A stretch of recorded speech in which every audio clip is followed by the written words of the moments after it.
Jadi kan kalau saya lanjutkan cuci darah, ibaratnya tohnya kalau tohnya harus mati dan saya harus terus menerus cuci darah. Kalau terus menerus cuci darah, ya gimana? Gitu. Lalu saya berpikir ya betul lagi. Lalu sepertinya Tuhan memberikan kekuatan saya tentang firman Tuhan itu, bahwa Tuhan itu lebih hebat dari dokter, Tuhan lebih hebat dari tabib. Lalu saya pikir kapan saya praktekkan? Kapan saya mengalami mujizat Tuhan? Kapan saya mengalami Tuhan yang hebat luar biasa itu? Nah gitu. Jadi pada waktu akhir saya hentikan saudara. Saya tidak mau lagi saudara.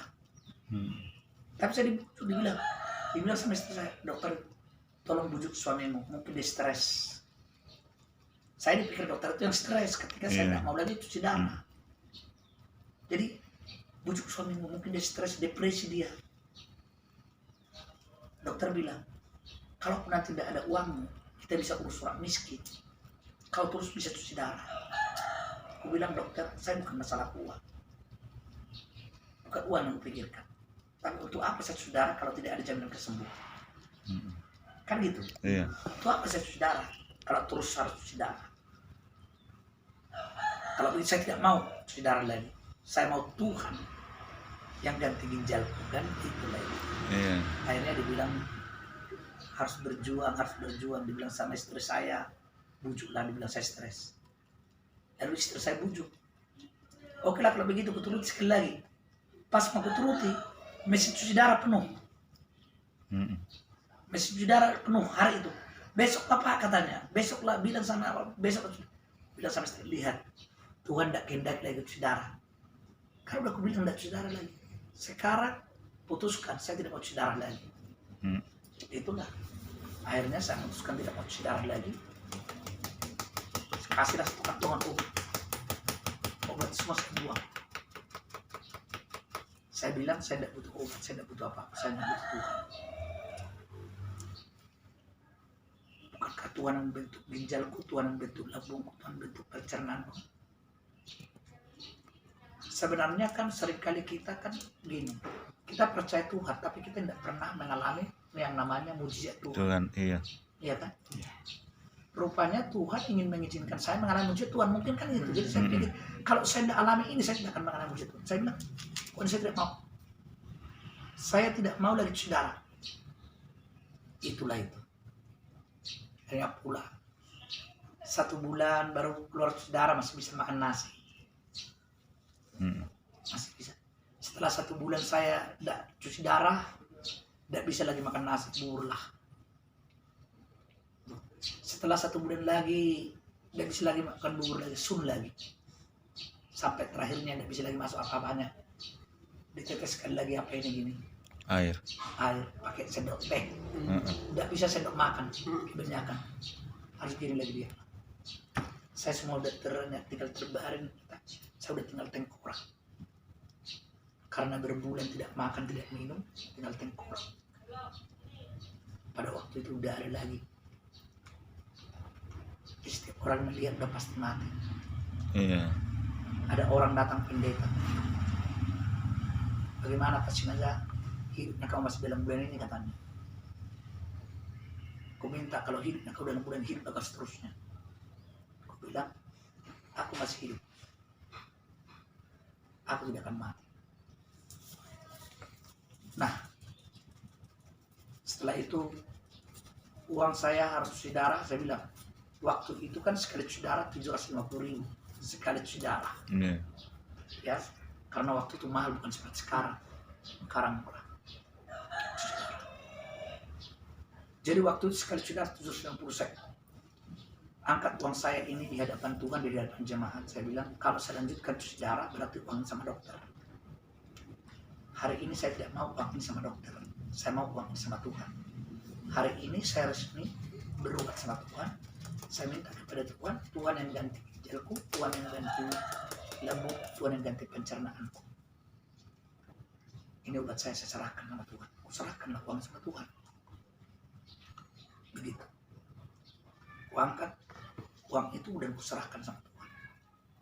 Inilah aku serahkan uang saya sama Tuhan. Begitu. Ya mohon Pak. Setelah itu kita lakukan, dia menunggu berbulan-bulan. Sampai akhirnya puncaknya itu, saya sudah bermimpi dibawa ke satu tempat, yaitu rumah tanpa kamar. Sama bermimpi pula kami, istri saya, sudah melihat di depan gereja, salib dan papan-papan bunga. Begitu. Saya dibawa ketemu dengan mertuaku yang sudah meninggal. Saya bilang, wih, kok aku sampai di sini? Itu kan mertuaku sudah meninggal. Dan saya tahu kalau rumah tanpa kamar itu katanya adalah peti mati. Ini tidak benar ya. Tidak benar. Saya pikir. Tidak benar. Dalam mimpi itu, tiba-tiba saya terbangun. Rupanya istriku juga. Mimpi juga. Akhirnya kami cerita. Jadi lihat dari mimpi ini, sebenarnya sudah ada orang menginginkan kematianku. Tapi dunia. Tapi aku lihat Tuhan belum menginginkan kematianku. Karena kalau Tuhan menginginkan kematianku, pasti malaikat yang datang. Tapi ini tidak. Nah, jadi berarti belum Tuhan menginginkan kematian, tapi dunia. Lalu aku bilang sama istriku, berlututlah di sampingku, berdoalah di sampingku, dan bilalah aku di hadapan Tuhan. Katakanlah begini seperti Zipora mengatakan kepada Tuhan, ketika dia membela suaminya Musa. Katakan begini, biarlah suamiku ini pengantin darah daging. Nah, istriku ini berdoalah, selalu berdoalah di sampingku. Jadi kan waktu itu kan aku tidak bisa dari suara seperti ini. Tidak bisa bernyanyi, tidak bisa bersuara, lagi kan berbisik lagi saya. Suara pun tidak ada lagi. Hanya berbisik. Gitu lagi. Sebelum itu Bapak udah melayani? Udah apa? Pendeta. Udah pendeta? Oh iya. Iya. Udah pendeta. Justru orang lupa udah berjalan kita doakan. Iya. Tapi justru kita mengalami itu. Gitu. Iya. Kenapa datang penderitaan ini? Ternyata supaya kita mengalami mujizat. Iya. Kenapa ada penderitaan yang sangat menakutkan? Supaya kita menyerahkan total kepada Tuhan, supaya kita melihat mujizat. Sebenarnya Tuhan melakukan itu sama saya supaya saya melihat mujizat. Iya. Nah, tapi awalnya kan kita tidak tahu kan, tidak tahu kita itu bahwa Tuhan mau melakukan itu sama kita. Tapi ketika Tuhan berikan roh kekuatan, yang pertama kan aku tidak takut. Mau mati-matilah kan gitu. Ketika aku pasrah makanya bisa. Walaupun ditawarkan orang barangnya akar-akaran bermacam-macam obat-obat ini, semua bisa saya tolak. Ditawarkan ini saya tolak, ditawarkan saya tolak, semua saya tolak. Saya bilang saya tidak butuh Tuhan hari ini, tidak butuh apa-apa. Ya kan kita berusaha, kita sambil berusaha. Bukan. Kalau sama Tuhan tidak perlu usaha. Usaha kita, pengabdian kita, penyerahan total. Berdoa dan berpuasa itu usahaku. Tidak perlu. Itulah akhirnya saya putuskan itu. Setelah dari saya tidak sudah 3 bulan aku rasa itu sampai akhirnya 3 bulan ini tinggal tengkorak nasi enggak makan nasi itu. Situlah tiba-tiba hari Minggu malam untuk pertama waktu itu tiba-tiba saya rasa haus. Biasanya dikasih pakai sendok teh. Dikasih seperti lancar masuk. Kok bisa menelan? Akhirnya dibikin pakai sendok makan. Kali banyak. Lancar kok bisa?